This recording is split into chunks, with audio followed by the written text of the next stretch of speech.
하나님의 말씀 누가복음 2장 11절부터 14절까지 보십니다. 또한 고린도후서 13장 11절 하나님은 평강의 하나님이시다.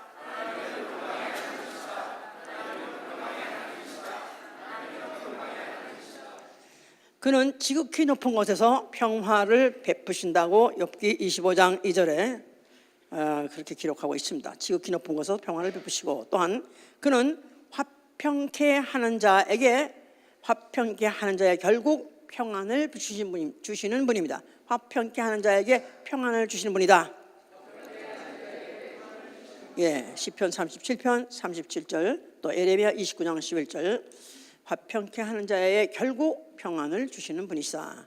자, 우리의 신앙은 나 영혼이 하나님과의 평안함에 돌아가는 것. 시편 116편 7절에 나 영혼아 하나님의 평안함에 돌아가자 그랬어요. 나 영혼이면 아는 자들이 하나님과의 평안에 돌아간 상태, 이게 바로 우리의 신앙이고, 이런 사람이 갖고 있는 신앙 생활은 화평케 하는 일에 힘쓰고 애쓰는 생활입니다. 왜냐하면 화평케 하는 자는 하나님의 아들이라고 일컬음 받는다 그랬어요. 하나님 아들이라고 확실히 인칭받기 원하십니까? 네. 하나님을 아버지라고 부르십니까? 네. 내가 하나님 아버지라 부를 때 나는 널 모르라 그러면 안 돼요. 하나님이 너는 내 아들이라, 너는 내 자녀라, 이렇게 인칭받으려니까 화평케 하는 자의 일을 하는 것이다. 자, 그래서 마태복음 5장의 그 산상순에서는 굉장히 중요하게 화평케 하는 자는 하나님의 아들이라 일컬음 받는다 해서 확실히 못을 받고 있습니다. 자, 뭐 화평이니 평안이 평강이니 평안이니 다 그런 말을 단어로 각각 바꿔 쓰긴 하지만 한말로 말해서 다 원어로는 히브리말로 샬롬이고 영어로는 피스입니다. 뭐 피스 다 알죠? 누군지 다 모르는 사람 없어요. 이제 누구든지 사람이면 누구든지, 아니면 사람뿐이 아니라 국가든지 아니면 사회든지 또 가정이든지 개인이든지 또 심리든지 모든 저는 다 평안을 원합니다. 평화를 구해요. 그러니까 평화 싫어하는 사람은 없습니다. 정말로 평화를 다 구합니다. 누구나 다 이렇게 이제 원하는 것은 막상 평화를 잃어버렸을 때 얼마나 처참한 것을 알기 때문에 그런 거죠. 전쟁 중에서 국가가 원하는 거 오로지 평화하는 거, 또 분쟁하는 사회에서 원하는 것도 오로지 평화고, 가정 불화할 가운데에서 그들이 싸우기를 좋아해서 싸우는 가정은 없습니다. 성질이 못 참아가지고 싸우더라도 곧 좀 가정에 평안이 있었으면 좋겠다 그러죠. 또 개인적으로도 무슨 문제 때문에 또 다른 개인하고 어떤 사람하고 어떤 갈등 관계 있잖아요. 자, 그럼 그것도 또 불편하고 또 그것도 편안하길 원합니다. 나아가서는 심리적으로 원치 아니하나 공포가 몰려오고 불안이 몰려오고 갈등이 있고, 나아가서 강박감까지도 언제님 엄습할 때는 정말 어떻게 벗어나고 싶고 편안하고 싶습니다. 그러나 이게 마음대로 안 되죠. 이제 이게 마음대로 안 되는 거예요. 이렇게 모든 사회가 또 모든 개인이 다 그렇게 평안을 원하는데 왜 평안은 없는 것일까? 왜 이 세상에 전쟁은 한 번도 없는 시대가 없는가? 시기가 없는가? 역사적으로 한 번도 전쟁이 없는 날이 없었고, 또 전쟁이 없는 국가가 없을 정도로 그렇게 전쟁이 있는 것은 아예 하나님이 있게 하신 거기 때문에 그런 것입니다. 하나님 나쁜 분이네 이렇게 생각할 수 있지만은 더 들어봐야 되는지, 이사야 45장 7절에 보니까 하나님은 빛도 지으시고 어둠도 지으시고 평안도 창조하시고 환난도 지으셨다고 그랬었어요. 그 때문에 전쟁도 있게 하시고 평안도 있게 하신 것은 다 하나님의 의도에 의해서 되어진 것입니다. 그래서 전도서 3장 8절에는 사랑할 때도 있고 미워할 때도 있고 전쟁할 때도 있고 평안할 때도 있다. 그러니까 전쟁이 있어야 평화가 얼마나 귀한 걸 알며, 또 갈등이 있어봐야 편안이 얼마나 중요한 것을 알게 된다 그 말이죠. 하나님이 이 우주 안에 하나님이 이 세상 안에 왜 이런 좋으신 하나님이 이런 것들 뭐다 싹싹 아예 없이 지었으면 좋을 걸 왜 그런 걸 잊게 하셨냐면 하나님이 주실 평화, 그 평안이 올 때 기뻐서 영접하고 또 그것을 누릴 때 참으로 하나님께 감사하고 그것을 뺏기지 않기 위해서 또 나아가서는 그를 모르는 자에게 그걸 알게 하려는 그런 것 때문에 그런 계획이 때문에 그런 것이죠. 이제 지금 이 세상에서 누가 가장 평화의 사신같이 느껴지나, 평화의 사신 하면 딱 느껴지는 사람이 있어요. 딱 떠오르는 사람 누구죠? 누구? 교황? 예, 그러니까 이상하게 그래요. 이상하게 하여튼 하얀 옷 입고 이렇게 하는 이 사람이 괜히 평화의 사신하면 이렇게 떠올라요. 거기다 또 그 노래까지 주여 나를 평화의 사신을 보내주소서 하는 노래까지 생각나면 맞아 정말 그런 것 같아요.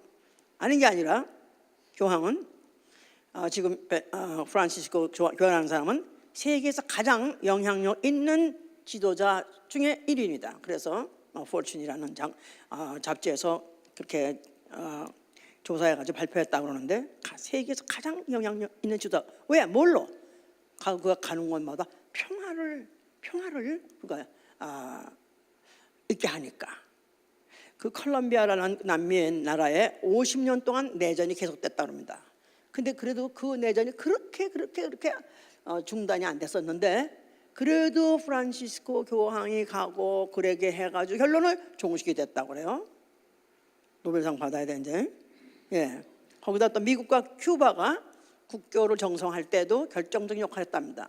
그래서 오바마 부르고 또 그 큐바의 그 대통령 불러가지고 그 로마 거기 교황청에서 중재를 해서 또 외교 국교 정상하는 데도 역할을 했고 또 무슨 어디도 가고 이제는 북한까지 방문한다. 그래서 먼저 김정은하고 만나는 스케줄까지 지금 언제 잡냐고 그런단 말이에요. 그러니까 그가 가면 평화가 이루어지더라. 그러니까 그야말로 세계 모든 세상이 원하고 세계가 원하는 그 평화를 그가 가면은 그렇게 조절해 준다니까 아는 게 정말 영향력 있는 사람이 되는 것이죠. 이제 자 하여튼 두고 볼 일이고 이제 예. 자 그러면 인류에게 언제부터 이런 평화가 오지 않냐고 이런 반목이 오고 불화가 오고 갈등이 있게 됐냐면 아담이 범죄할 때부터입니다. 에덴 동산 그야말로 평화의 동산이죠. 그런데 문제는 완벽한 그 평화가 있을 수 없었던 것은 그 에덴 동산에 뭐가 있더라? 뱀이 있더라. 마귀가 있더라. 그러니까 벌써 이미 불화의 씨는 이미 있었어요. 그런데 그냥 그런 대로 지냈었는데 어느 날 그 뱀이 여덟 꿰죠. 자 동산에 있는 건 모든 거 다 하나님 먹지 말라더냐? 아니 동산 중앙에 있는 선악과 먹지 말래. 왜 먹지 말라는 줄 알아? 그거 먹으면 죽는데 죽기는 야 정신 차려놔. 그 순진하냐 너는 어떻게 해? 너가 먹지 말아야 될 이유가 뭔지 알아? 네가 하나님 될 거 하는 거야. 넌 너 먹어도 안 죽어. 그런 바람에 결국은 여자가 속아가지고 그 선악과를 먹고 또 남편이 줘서 남편도 먹게 했습니다. 그래서 실제로 그들이 정말로 평안을 누리냐면 갑자기 그들이 불안해졌어요. 안 그랬었는데 그들이 내내 빨가먹고 살아도 불안을 몰랐었는데 갑자기 하나님 음성이 들리자마자 그들이 도저히 어디 몸을 가리지 않고 못 견디겠어서 숲을 내 숨었습니다. 그리고 이제 그들이 뭐 무화과 나무 무슨 뭐 잎을 가지고 무슨 하여튼 치마를 덮었었다 그랬었어요. 안 썼어요? 자 하나님께서 결국은 그들을 이제 불러가지고 그들에게 죄를 추적하고 결국 그 모든 죄의 원인이 누구냐가 딱 지적한 것이 뭐냐면 제일 마지막에 추적하다가 결국은 뱀에게 갔습니다. 그래서 뱀에게는 네가 이제 종신토록 흙을 먹을지라 하면서 그에 대한 죄에 선고를 하시되 여인이 후손이 와서 내 머리를 상하게 할 것이다 하면서 이제 그런 말이 창세기 3장 15절까지 나오는 거죠. 이제 그래서 결국은 그 에덴 동산의 그 평화롭고도 같은 세상에 결국은 마귀가 역사를 하고 결국은 그 인간이 속는 바람에 거기서부터 내쫓겨버렸습니다. 에덴 동산 내쫓아버렸어요. 그리고 이제 그들이 그때부터 시작해가지고 그야말로 불안이 뭐며 공포가 뭐며 갈등이 뭐며 그 강박감이 모이는 것을 이제 느끼게 된 것이 가인에게서 결국 이제 그런 것이 그 사건이 난 것이죠. 가인의 동생을 죽이고 난 다음에 하나님께서 추궁하니까 그가 하는 말이 나를 주께서 이 지면에서 날 내쫓아 버리시면은 나를 만난 자가 나를 죽이겠나이다. 그래서 갑자기 죽음에 대한 공포 아니면 대인 공포증이 생겨가지고 불안에 떨었습니다. 결국 이제 그런 상태에서 인류는 후손이 후손을 낳고 이제 여기까지 왔죠. 자, 이러는 상태에서 하나님이 이스라엘 백성을 택했어요. 이스라엘을 내 백성이라고 택했어요. 내 백성. 자, 하나님은 어떤 하나님? 평강의 하나님이에요. 그런데 내 백성이나 택했던 자들은 어디 있었을 때냐면 바로 그 애굽에 종살이하고 있었습니다. 그들은 육체도 편안한 날이 없었고 또 마음도 편안한 날이 없었고 그저 사는 거 하루하루가 지옥 같은 날을 살았었을 때요. 하나님께서 그들을 갖다가 이끌어서 내면서 이제 그들을 내 백성을 했습니다. 그래서 그들이 이제 결국은 하나님의 인도에 따라서 또 하나님의 역사에 따라서 결국은 어쩌다 했든 그래서 그들이 결국은 이제 그 믿음의 사람 숙소를 통해서 그들이 이제 그 가나안 땅까지 왔어요. 그래서 거기서 정착을 해서 이스라엘 나라를 그들이 이제 세우게 된 것이죠. 이제 그런데 이스라엘이야말로 지금 가나안 땅 이스라엘이야말로 세계의 화약고라고 그래요. 뭐 중동의 화약고 정도가 아니라 세계의 화약고나 마찬가지입니다. 화약고. 그래서 거기다 불만 붙이면 언제 터질지 모르는 그런 항상 전쟁 전에 그런 그런 위험을 항상 느끼고 사는 그런 사람들이죠. 어느 날이고 그들은 편안한 날이 아무도 없어요. 그러니까 거기는 여자들도 다 군인갑니다. 그러니까 전 국민이 항상 전시를 대비하는 그런 국민이 돼버린 거예요. 그런데 그들은 항상 그렇기 때문에 그들은 항상 인사할 때 안녕히 주무셨어요. 우리는 안녕히 주무셔서 또 뭐 간밤에 잘 주무셨어요. 이렇게 보통 말하고 옛날에 그랬어요. 그런데 이스라엘 사람들은 딱 한마디야. 샬롬. 평안하뇨. 그게 그들한테 인사가 된 것은 너무나도 항상 평안을 가운데 살지 못하고 불안한 가운데 살기 때문에 어디서든지 언제든지 언제 무슨 일이 생길지 모르기 때문에 항상 그들의 인사는 평안하뇨 하고 묻는 거죠. 이제 실제로 이제 그들이야말로 그렇게 나아가서 평화를 사모하는 그런 민족이 됐습니다. 자, 그들에게 하나님의 율법을 주셨을 때 그 율법을 평화의 언약이라고 말해요. 에레미야 26장 6절에 보면 평화의 언약을 주었어요. 자, 나는 여호와로라. 네가 만약에 내 법을 지켜 행하면 너희는 평안하리라. 그래서 나의 법을 사랑하는 자는 평안할 것이요 또 내가 약속한 땅에서 너희는 평안을 얻을 것이다. 이렇게 그들에게 약속을 했어요. 그러나 만약에 네가 어기면은 너희가 왜 지켜 행하지 않으면 너희는 결코 평안하지 못할 것이고 너희 발바닥에 쉴 곳을 얻지 못할 것이다. 발바닥에 어디 가서 네가 섰다 할지라도 어디 가서 앉았다 할지라도 너희는 절대 쉬지 못할 것이다. 너의 마음은 떨 것이고 너의 눈은 쇠할 것이고 너의 정신은 산란하게 될 것이다. 미칠 것이다.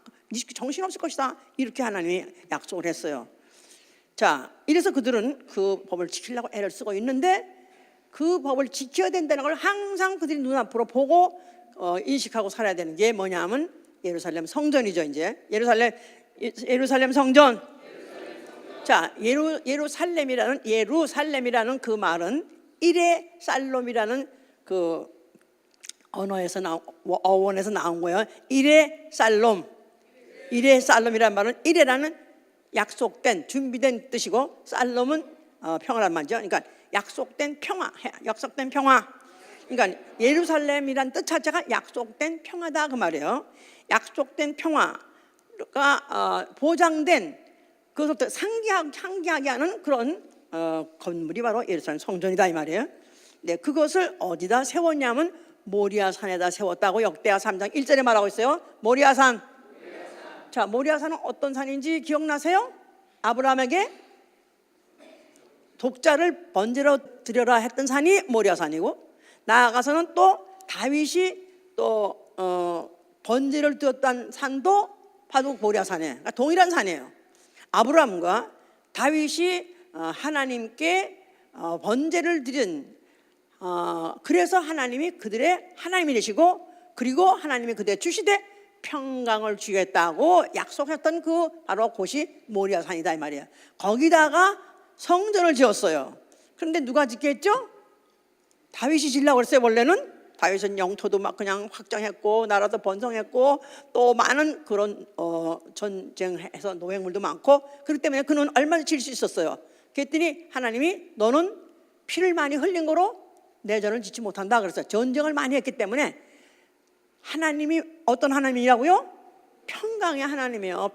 평화의 하나님이에요. 그런데 네가 너무 전쟁을 많이 해서 평화가 반대이기 때문에 너에게는 그런 걸 허락하지 않는다. 그래서 결국은 그 아들 솔로몬이 짓게 된 거예요. 솔로몬. 자, 그 사람은 뭐라고 부르냐면 별명이 뭐냐면 평화의 사람이에요. 평화의 사람. 자, 그가 그래서 그 성전을 짓게 됐을 때 그 평생에 솔로몬의 평생 동안에 전쟁이 없었습니다. 이스라엘 지금까지 전쟁하잖아요. 이스라엘 역사 중에 전쟁이 없었던 시대는 딱 솔로몬 때밖에 없어요. 신기하게. 그러하여금 뭘 짓게 했다?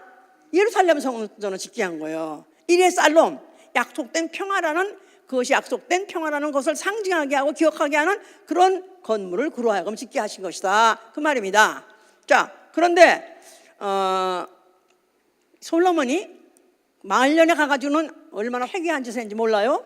그가 성전 건너편에다가 또 우상을 세우질 않는가, 또 그 성전 안에다가 또 무슨 단을 쌓지 않는가, 그래가지고 그야말로 정말 하나님이 역겨운 가증한 짓을 있는 대로 했습니다. 그런데 하나님은 이미 솔로몬에게 성전을 짓게 하셨다는 그거 하나 때문에 그 시대에는 전쟁이 없게 했어요. 그래서 그 다음부터 다시 또 전쟁이 시작해가지고 끊임없이 전쟁이 이렇게 나게 된 것이죠 이제. 그런데 결국은 하나님이 왜 그렇게 이스라엘로 하여금 전쟁을 거듭하게 하고 또 거듭하게 하고 결국은 그러다가 멸망하게 했느냐 하는 것을 에레미야 15장 5절에 기록하고 있습니다. 네가 나를 버렸고 그러므로 내가 너를 멸했느니라. 너희들의 그 소위 말해서 팔자가 얼마나 이스라엘이라는 나라가 팔자가 얼마나 사나울 것이며 얼마나 곤고할 것인 것을 뭐라고 표현했느냐 하면은 전도서 6장 4절에 있는 거예요. 낙태한 자가 오히려 이보다 편안할 것이며 그래서 낙태한 자가 오히려 이보다 더 편안할 것이라. 그러니까 낙태되어서 죽은 자가 오히려 니들의 앞으로 운명보다 나을 것이다. 이스라엘의 운명은 오히려 차라리 일찍 죽어버리기 낫지 하루 더 사는 게 더 그만큼 곤욕일수록 너희들은 평화는 전혀 관계없는 그런 백성이 될 것이다 하고 그렇게 이제 예언을 했던 것이죠 이제. 자, 그러니까 이들은 전쟁이 끊일 날이 없었던 것이고 또 전쟁했다면 얼마나 그들이 패전을 하게 되고 나아가서는 그들이 성전도 회파도 여러 번 당했고 거기다가 또 그들의 모든 재화도 다 뺏김을 당하고 그리고 또 그들의 모든 백성들이 다 끌려서 포로로 가는 하면 그리고 운명이 그야말로 너무너무 항상 불안하고 항상 공포 중에서 하는 그야말로 마음은 항상 떨고 항상 정신이 산란하게 될 수 없는 그런 운명에 그들이 처해버린 것이다 그 말이죠. 자, 그러는 가운데서 그들이 그래도 예루살렘을 떠나지 못하고 그 예루살렘을 성을 바라보면서 그들이 살 수밖에 없었던 것은 앞으로 예언이 있기를 예루살렘 딸들아 내 왕이 내게 임할 것이다. 그래서 예루살렘 딸들아 내 왕이 내게 임할 것이다. 시온의 딸들아 네 왕이 내게 임할 것이다.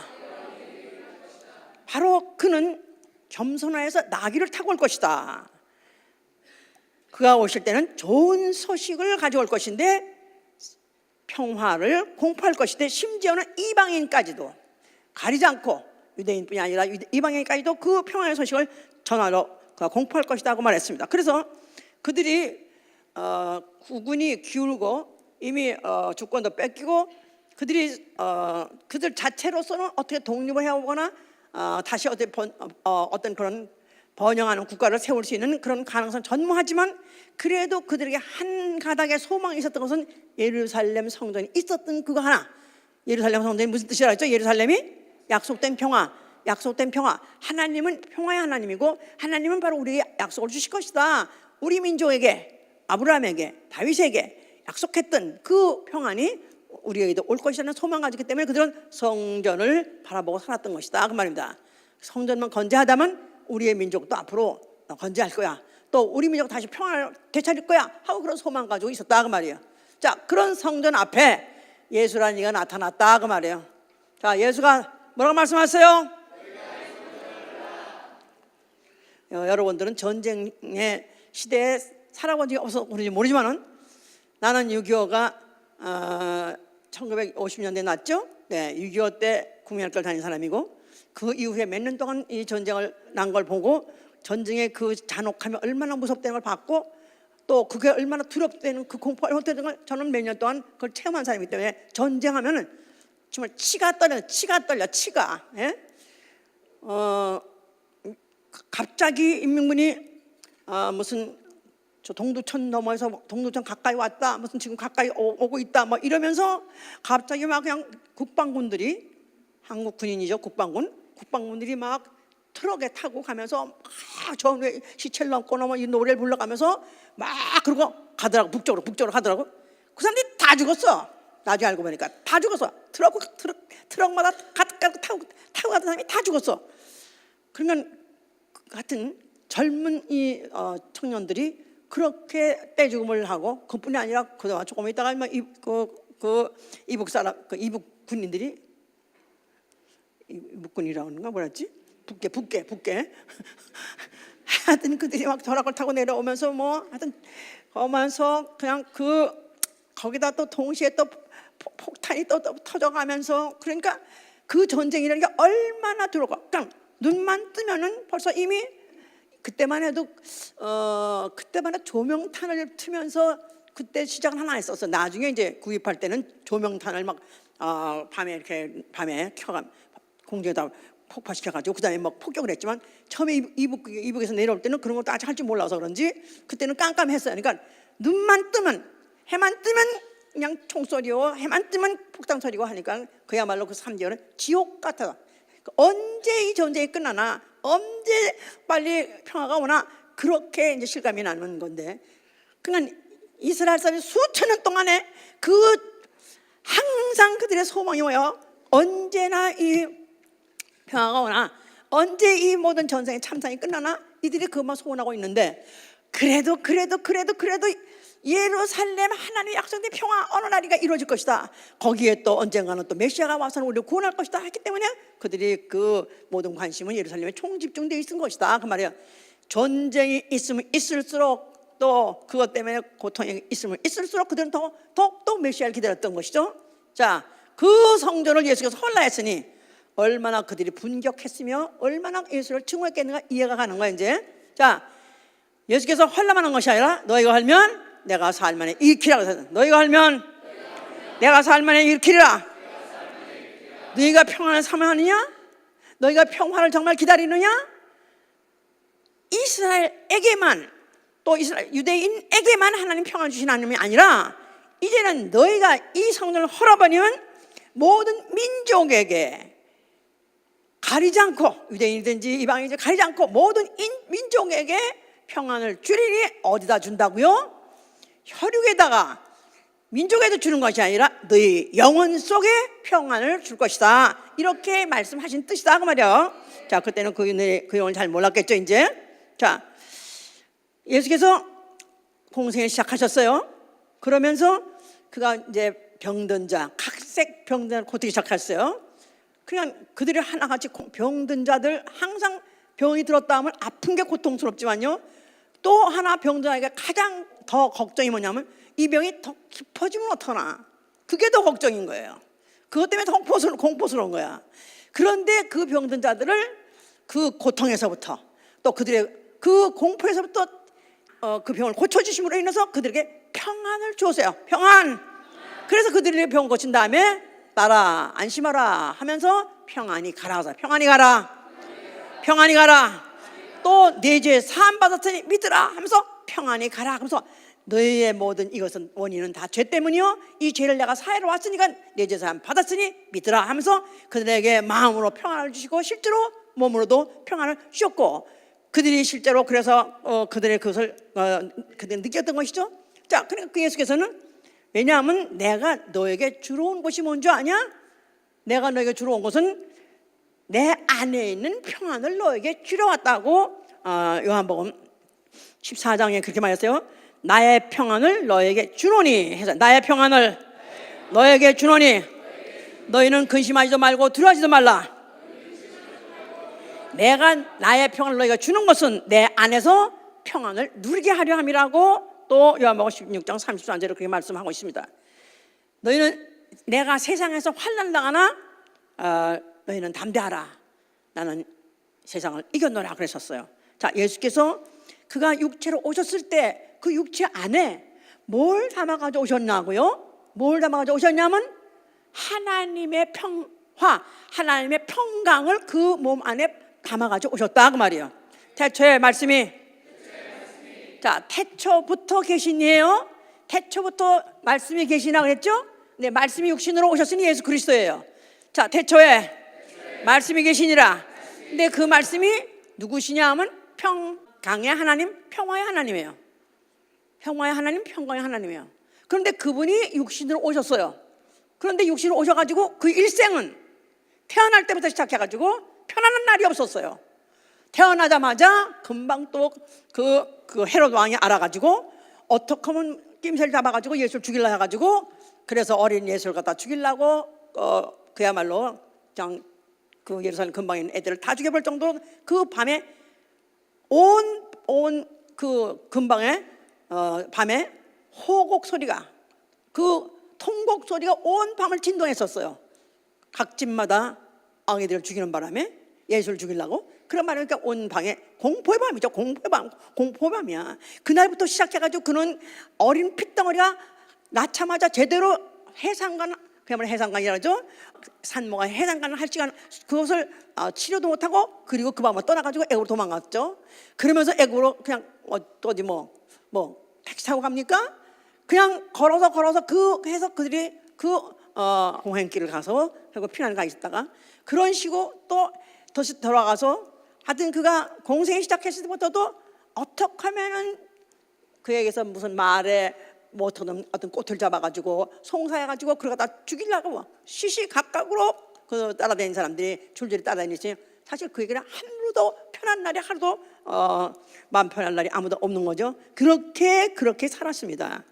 자, 그러나 그는 한 번도 흔들리지 않는 평안, 환경과 어떤 변화에서도 절대 요동치 않는 평안을 누리고 있었기 때문에 바로 이 내 평안, 이게 어디서 온 평안이냐면 태초에 말씀이 계시라, 그 말씀이 하나님과 함께 하나님이 할 때 하나님의 평안이 말씀 때부터 이미 말씀 안에 있었다 그 말이에요. 말씀이 육신이에요. 하나님의 평강이 육신으로. 그러니까 예수 그리스도 육체가 나타난 것 자체가 하나님의 평강이 나타나신 것이다 이 말이에요. 근데 너무나도 대조되는 것은 그의 인생은 너무나 불안과 공포 속에 살 수밖에 없었다 이 말이에요. 그뿐이 합니까? 결국은 그가 이제 그걸 갖다가 결국은 송사해서 죽음에까지 인도하는 거, 죽음까지 끌고 가는 거, 그는 너무나 그는 자명한 거 잘 알고 있기 때문에 그는 그렇게 하루도 편안이 없었지만은, 그러나 나는 세상에서 환난을 당하지만은 담대하라, 나는 세상을 이겼노라. 세상을 이겼다고 그가 믿기 전에 담대하게 말씀하시던 것은 내 안에 있는 이 평안은 요동치 않은 평안이다, 흔들리지 않은 평안이다, 그렇게 말씀하신 것이죠 이제. 왜냐하면 그 평안은 태초에 벌써 이미 태초에 말씀으로 계실 때부터 평안인데, 근데 그 평안이 육체로 오셔서 당하는 거, 그 육체로 오셔서 어떤 두려움을 당하고 고통을 당한다 할지라도 이미 흔들리지 않은 그 평안이 이미 있어서 그런 것이고, 또 말씀일 때부터 이미 말씀이 육체되어 말씀이 육체로 벌써 말씀으로 이실 때부터 육체로 받으실 고통과 불안과 공포, 이걸 이미 예정하셨던 걸 알기 때문에 그런 것이다 그 말이에요. 나는 이럴 줄 몰랐는데, 난 세상에 오니까 나를 죄 환영할 줄 알았고, 난 세상에서 착한 일만 하고 좋은 일만 하고 병 고쳐주면 잘하면 이 사람들이 나를 환영할 줄 알았는데, 그거는 아예 예정이 없었던 것이고, 말씀으로 계실 때부터 평안으로. 자, 하나님 무엇을 지었다고 그랬죠 아까 처음에? 하나님은 평안도 지시고 환난도 지셨다고 하지 않았어요? 하나님은 평안도 지시고 환난도 지으셨느니라. 그러니까 평안과 환난이 이 말씀 안에 같이 있었다 그 말이에요. 그게 드디어 나타난 게 육체 때 나타난 것이죠. 육체로 오시니까 나타난 것이다 그 말이에요. 그러니까 예수는 이미 예정했던 것이고 알았기 때문에 하나도 육체로 와서 받으신 그의 생활에 대해서 아니면 또 그 주변의 환경에 대해서 전혀 움직이지 않은 그런 평안을 누리시고 계셨었다 그 말이에요. 요거 확실하게 해놔야 돼. 그는 공생의 내내 그렇게 그를 항상 죽이려는 자에 따라다녔고 항상 그의 말을 갖다 꼬투리 잡으려는 자에 따라다니고 해서도 실제로 한 번도 흔들어보지 않은 평안을 누렸었다 그 말이에요. 알으셨어요? 자, 그러면서 이제 하신 말씀이 제자들에게는 너희가 어느 집에 들어가든지 평안을 빌라 그랬어요. 어느 집에 들어가든지 먼저 평안을 빌라.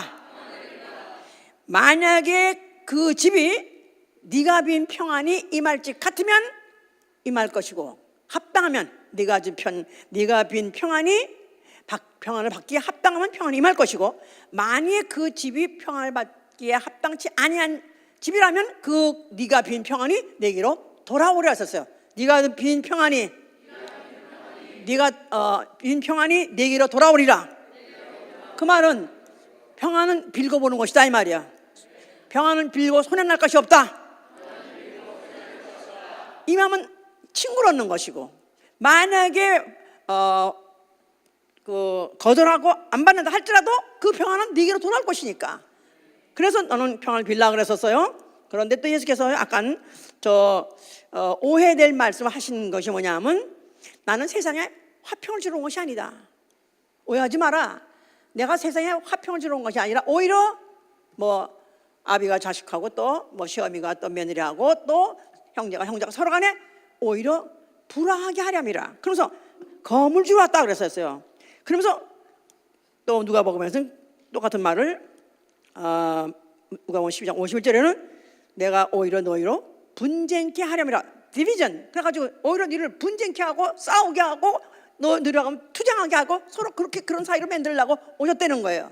그러니까 평화를 주러 왔다 했다가 오히려 분쟁케 왔다 하니까 오해가 되는 것이지만은 예수께서는 평화를 있기를 원하고 평화를 주기 원하지만은 만약에 그 평화를 받지 않는 자 그 평화를 반대하는 자라면 그는 마땅히 오히려 같이 그런 자들하고 평안을 사모하는 자하고 그 평안을 반대하는 자가 같이 화합하게 하지 않대. 오히려 화합하는 걸 나는 잘라버리겠다. 오히려 불황했다고까지 말씀하셨기 때문에 그가 그만큼 평안을 주기 원했고 그가 주신 그 평안을 그 받는 자들이 누리기를 원했던 것이다 그 말입니다.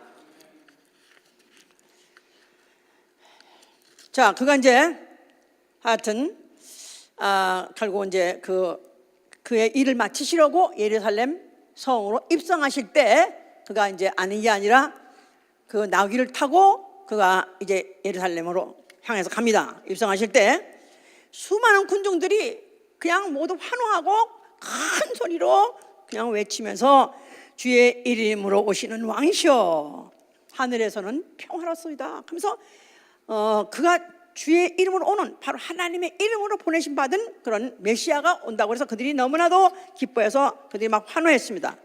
기뻐해서 막 환호를 하는데 한편으로 예수 그리스도는 그 예루살렘 성에 가까워서 예루살렘 성전을 보면서 그는 우셨다 그랬었어요. 자, 그가 우시면서 하시는 말씀이 네가 오늘날 평화의 말을 알았더라면 얼마나 좋았겠냐. 그러면서 예루살렘을 향해서 네가 지금 오늘날 평화의 말을 네가 알았더라면 얼마나 좋았겠는가 하시면서 지금의 내 눈에 숨이었도다.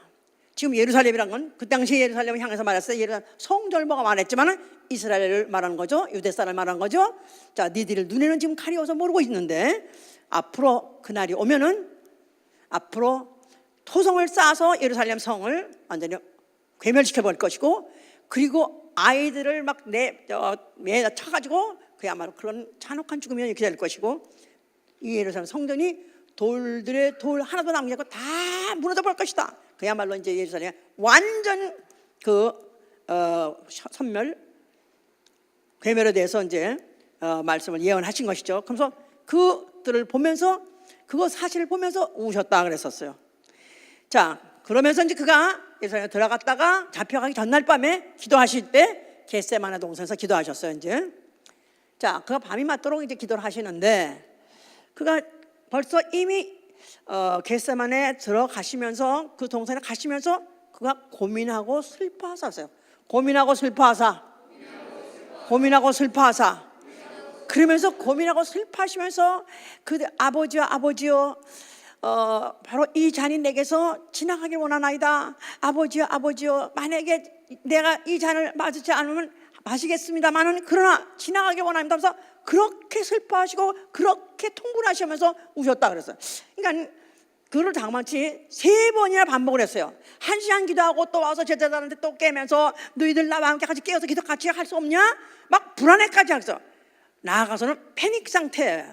예수의 일생 중에서 그렇게 흔들리지 않은 평안을 누리는 사람이 그렇게 편한 자가 어떻게 그 겟세마네 동산 가서 거기서 3시간 동안 기도할 때는 너무나도 이 퀘스천이야.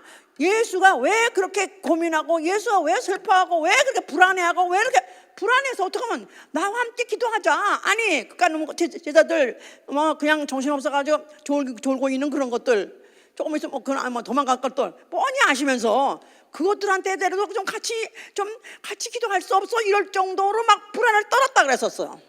그냥 이해가 안 되는 거야. 예수가 바로 말씀이 육신이 되어서 바로 하나님의 평안이 육체로 오신 분이 왜 그가 그렇게 불안했는가? 그게 모순이다 이 말이에요. 성경의 모순 중에 모순이 그게 모순같이 느껴질 수 있어요. 모순이 아니라 하나님은 뭐도 짓고 평안도 짓고 환난도 짓고 평안도 짓고 불안도 지셨어요. 그것도 있게 하시는 거예요. 예수의 몸 안에 그것을 할 수 있는 기능을 갖고 오신 것이 바로 그게 인자다 그 말이에요. 인자, 사람으로 오신 하나님. 자, 사람으로 오신 건 바로 그와 같이 편안할 때도 있고 불안할 때도 있는 그런 육체로 오신 거예요. 그런데 그가 한 번도 흔들리지 않냐는 그런 표현을 가지고 섰었는데 그 시간에 왜 그랬는가 하면은 기능을 갖고 있는데 그 기능 그릇에다가 불안이 그 안에 담수하듯이 차 들어온 것이다 이 말이야. 불안이 물잔에 찬 것 같이 차는 순간이었던 것이다 그 말이에요. 제가 아까부터 담수 얘기를 하는데요. 담수가 뭐냐면 왜 댐 있죠, 댐 물 담아서 수력 무슨 발전소 만들려고 댐을 만들어서 물을 채웠다가 다 채우고 난 다음에 그 숨을 열면 되면 물이 떨어지기 시작해가지고 그때부터 떨어지는 낙차에 의해서 전기가 발생하잖아요. 전기가 발생할 수 있잖아요 이제. 그러니까 예수께서 그 원래 평안이 흔들리지 않는 분이었어요.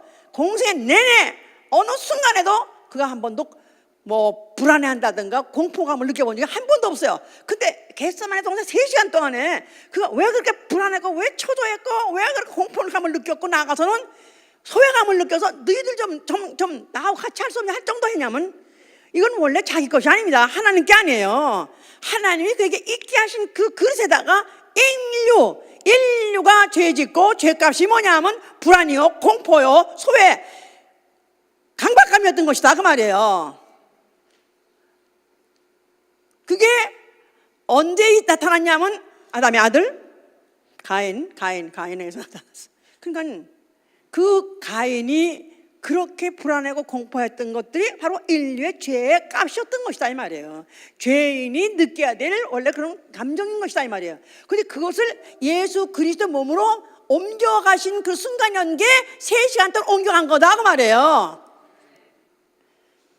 자, 잔뜩 그가 그 인간의 심리적인 그런 불안, 공포, 초조 그걸 가지고 십자가에서 매 달리신 것이다 그 말입니다. 자, 십자가에서 죽으시면서 뭐라고 말씀하셨어요? 십자가에 죽으시는 순간에 예루살렘 성전에 휘장이 쪘다 그랬죠? 휘장이 쪘어요. 근데 그 휘장은 저의 육체니라 그랬어요. 히브리서 10장 20절에 휘장은 저의 육체니라. 예루살렘 성전에 무엇이 휘장이 그날 따라서 쫙 찢어져 버렸어요. 찢어질 수 없는 휘장. 그건 양탄자같이 카펫같이 작기 때문에 찢어질 수 없대요. 그런데 그게 갑자기 예수가 십자가에 죽는 순간에 다 이렇다는 순간에 그 성전의 휘장도 찢어졌다 이 말이야. 근데 휘장은 뭐냐면 담이다. 담.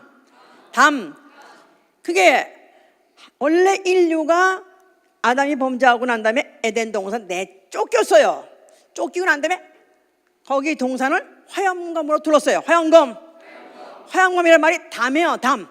불칼, 천사로 만든 천사가 휘두르는 그런 담인데, 그래서 그건 뭘 상징하냐면 하나님과 인류의 이간이요, 하나님과 인류의 사이의 담이다 그 말이에요.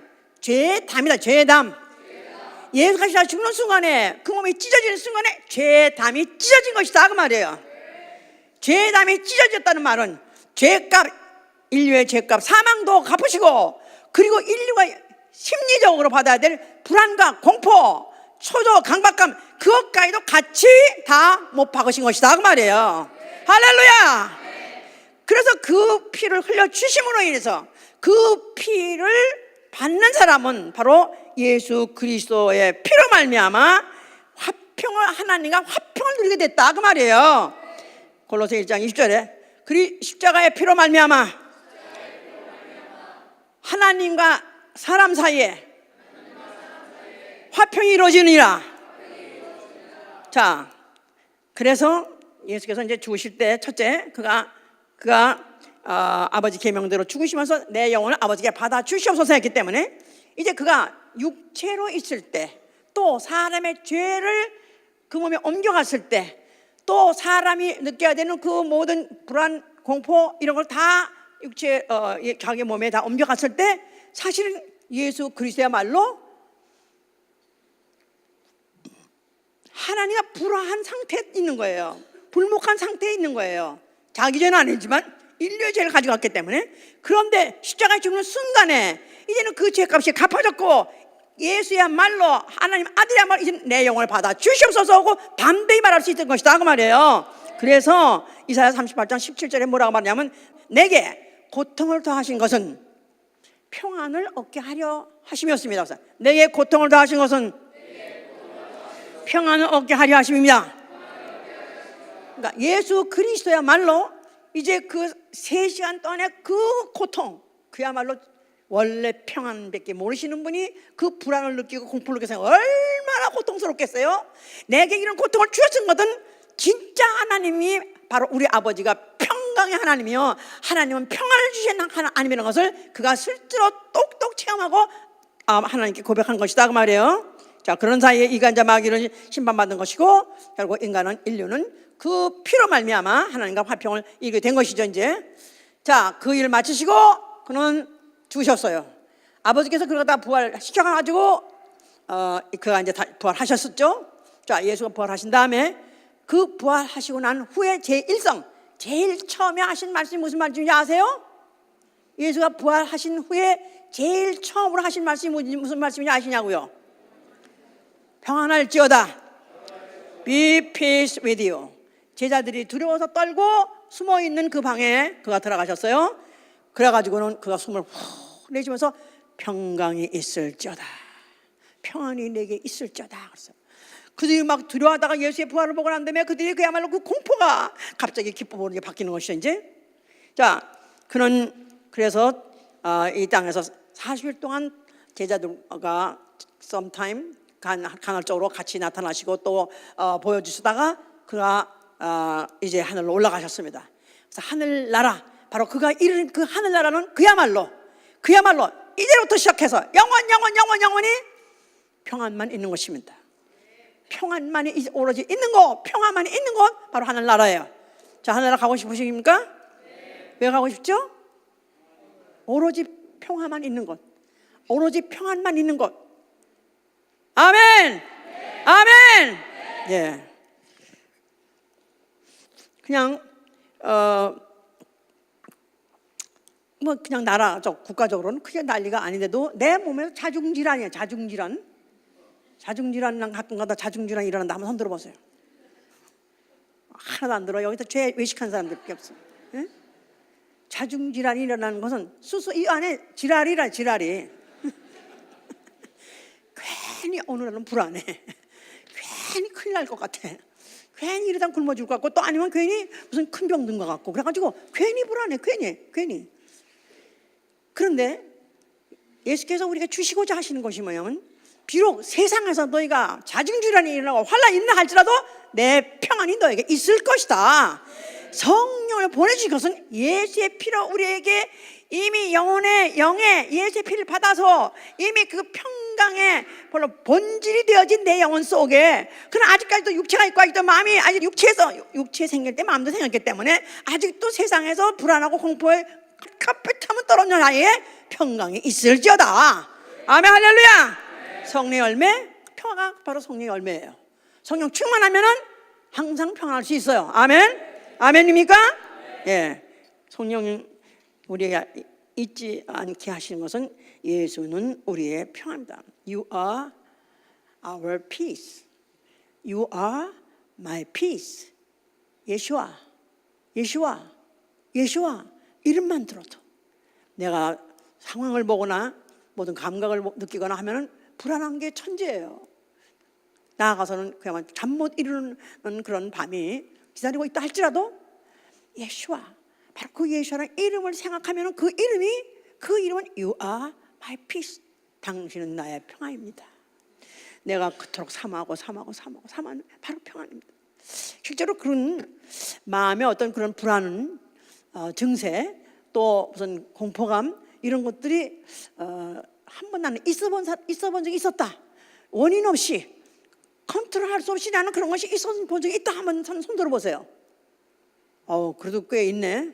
예, 저도 그런 적이 있었어요. 근데 아무리 내가 뭐 그렇게까지 불안해야 될 그런 것도 없었는 것 같았는데도 갑자기 불안하기 시작한 거예요. 그러면서 우리 동네 어떤 아줌마가, 머리가 하얀 아줌마가 있었어요. 긴 머리인데 왜 그 여자가 나이가 먹어도 긴 머리, 지금 생각하면 이상해. 하여튼 물귀신 같아, 내 생각에. 물귀신 같아.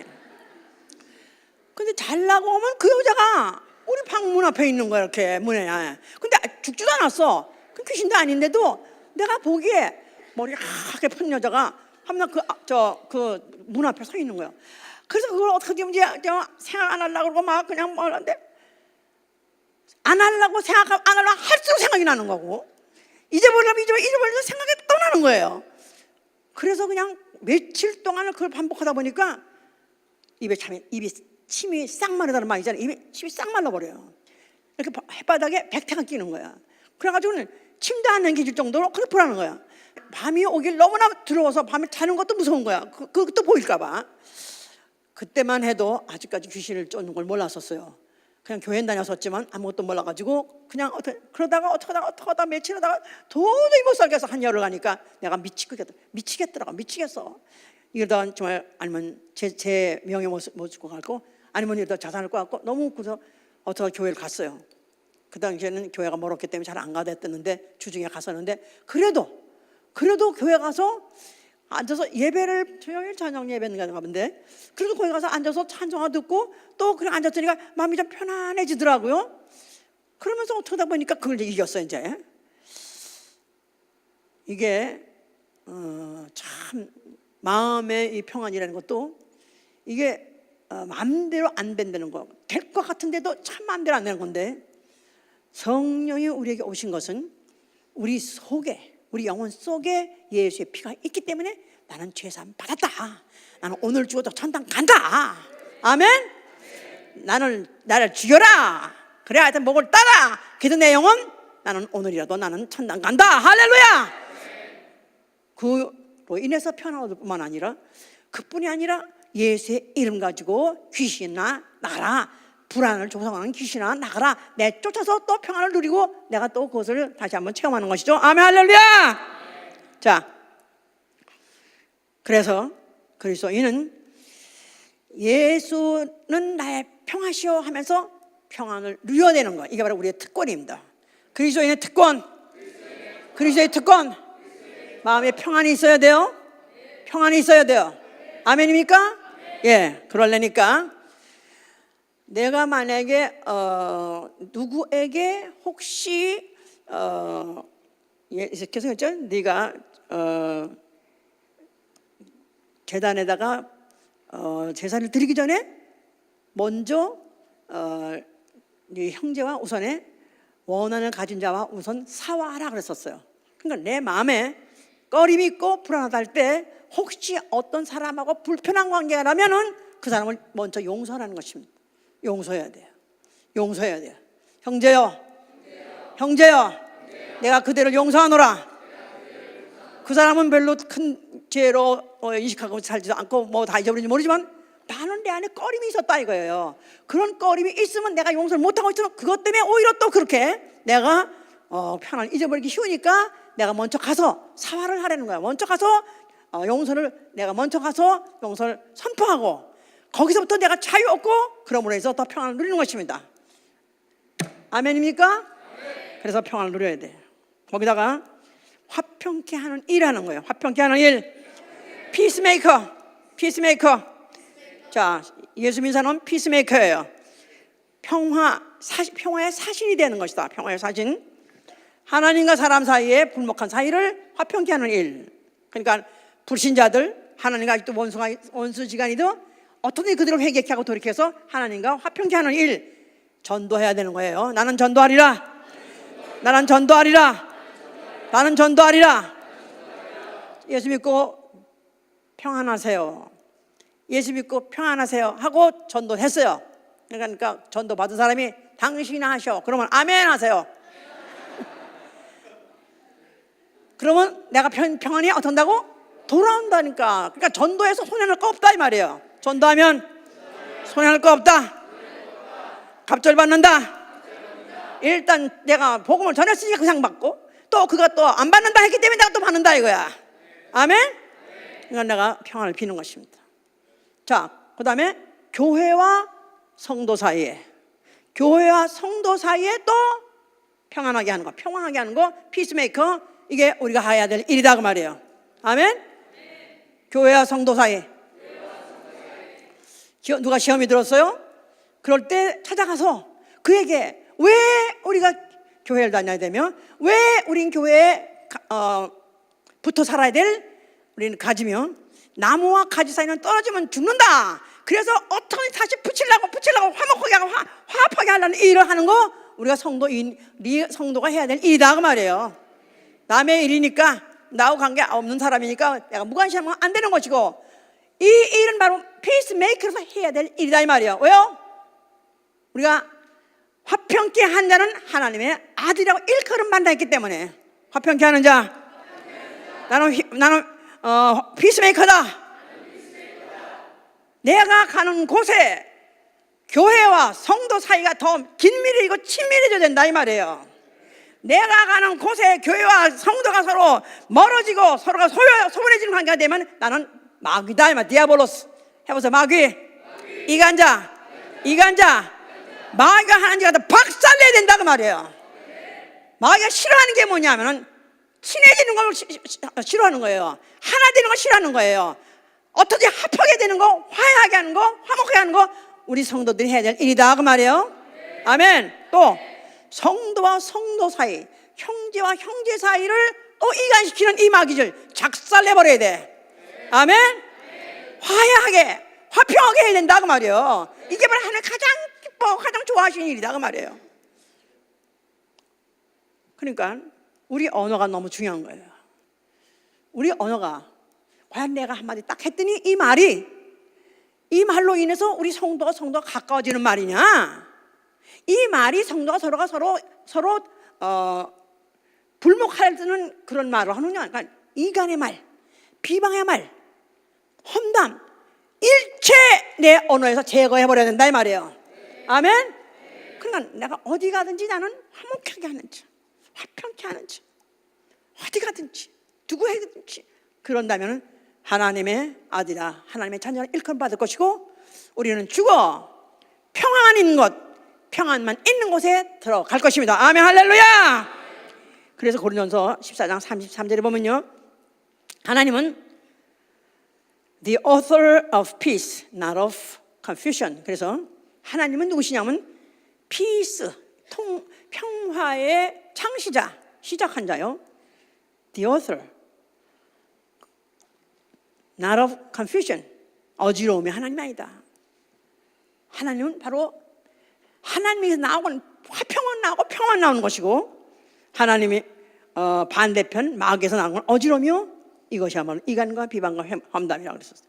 그래서 우리는 오늘 예수 그리스도 육체로 오신 날 하나님의 화평의 대사가, 평화의 대사가 육체로 오신 날, 다시 한번 우리 속에서 하나님이 주시고자 하는 건 평안이 강물같이 흐르기 위해서는 축원합니다.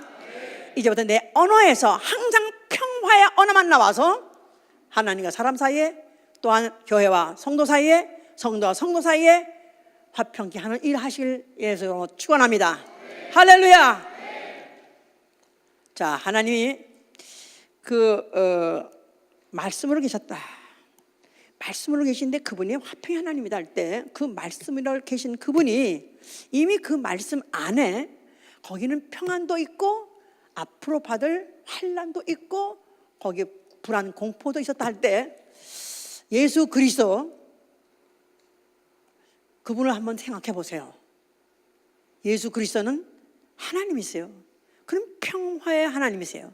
평강밖에 모르시는 하나님이세요. 그런데도 그는 창세 전부터 벌써 그는 이미 평화도 알고 또 환난도 알고, 그는 이미 불안도 알고 평안도 아시는 그런 하나님으로서 그가 육체로 오신 바 된 것은 이미 창세전에 이미 정해졌다는 사실을 생각한다면, 예수 그리스도께서 우리를 이해하세요. 우리를 이해하세요. 우리가 마음으로 원하지만 육체에 약해서 안 되고, 우리 결심이 약해서 안 되는 거 다 아세요. 우리가 그에게 도움을 받아서 어떻게 하면 그 예수 그리스도의 가지신 움직이지 않고 그 요동치 않는 평안이 내게 있게 해주시고, 앞으로 평생 살아가는 동안에 나는 화평케 하는 일만 하게 하여 주시옵소서. 할렐루야. 기도합시다.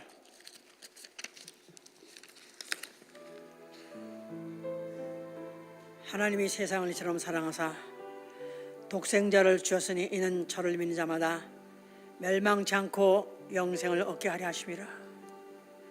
하나님이 세상을 이처럼 사랑하사 독생자를 주었으니 저를 믿는 자가 죽어서 영생 얻을 뿐만 아니라 살아있는 동안에도 평안을 누리게 하려 하심이라. 내가 예수의 이름을 영접하고 예수의 피가 내 안에 있는 자라면 나 영혼 죽어 하늘에 가서 오로지 평화와 평안을 맛보며 살게 해주시고, 또 이 세상에 있는 동안에 어떤 환경이 바뀐다 할지라도 움직이지 않는 평안으로 충만하게 채워 주시옵소서. 기도합니다. 예수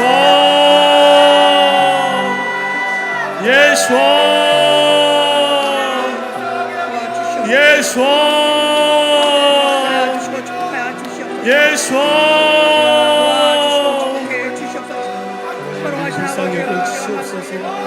아버지, 우리가 평강의 하나님을 아버지 갈구하오니 주여, 오늘 귀한 말씀 들은 것처럼 우리 삶 가운데 늘 평안이 있게 하여 주시옵소서. 평강이 있게 하여 주시옵소서. 아버지, 우리의 마음속에 괴로움이 있고 어려움이 있습니다. 주여, 우리를 불쌍히 여겨 주십시고 아버지의 미시 우리에게 은혜를 베풀어 주시옵소서. 아버지, 이 시간 주의 평강을 간절히 갈구하오니 아버지, 우리를 불쌍히 여겨 주시옵시고 은혜를 베풀어 주시옵소서. 아버지, 평강을 내려 주시옵소서. 평강을 내려 주시옵소서. 평강을 내려 주시옵소서.